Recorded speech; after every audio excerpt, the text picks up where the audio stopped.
बंगाल की सियासी हवा तेजी से बदली तो ममता बनर्जी को अपनी सियासी जमीन खिसकती नजर आई। अपनी गद्दी बचाने में जुटी ममता बनर्जी को अब राज्य के उन किसानों की याद आई जिन्हें अपनी सियासत चमकाने के लिए ममता बनर्जी ने किनारे लगा दिया था और जिन्हें पीएम किसान सम्मान योजना से वंचित रखा गया था।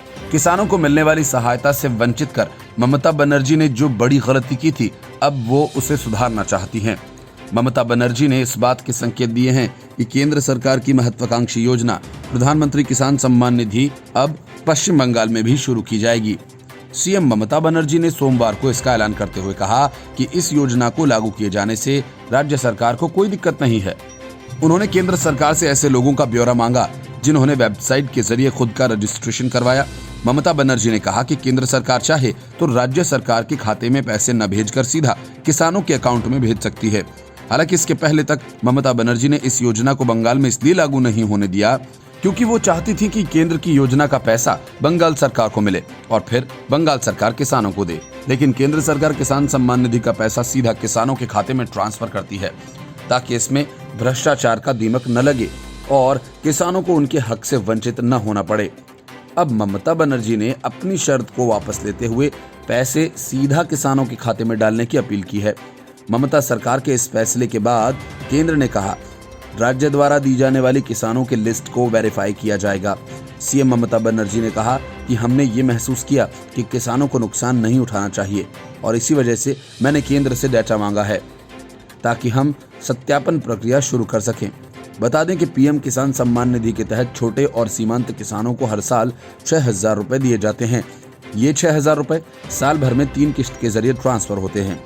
सीएम ममता बनर्जी ने कहा, मैं चाहती हूं कि किसानों को सभी लाभ मिलें।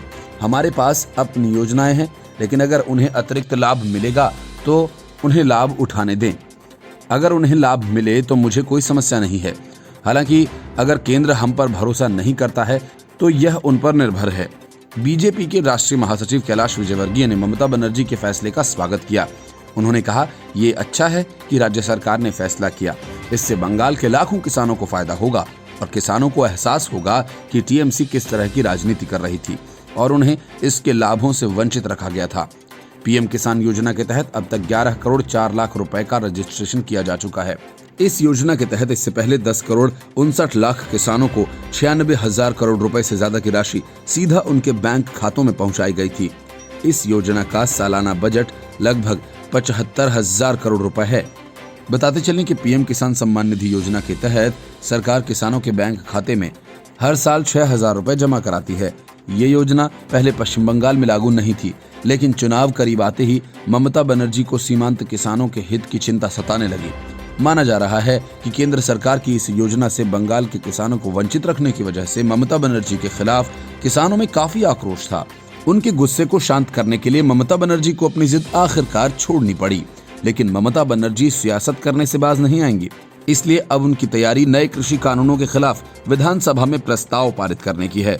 मुख्यमंत्री ममता बनर्जी ने कहा कि हम जल्द ही एक दिन का विधानसभा सत्र बुलाएंगे और केंद्र के विवादित कानूनों के खिलाफ प्रस्ताव पारित करेंगे। आपको बता दें कि इन तीनों कृषि कानूनों का विरोध हो रहा है। पंजाब, हरियाणा समेत कई प्रदेश में किसान पिछले 40 दिन से दिल्ली बॉर्डर पर डटे हुए हैं। किसानों की मांग का समर्थन करते हुए सीएम ममता बनर्जी ने कहा कि हम उन कृषि कानूनों के खिलाफ हैं। हम जल्द ही विधानसभा का सत्र बुलाएंगे। Report, news of India.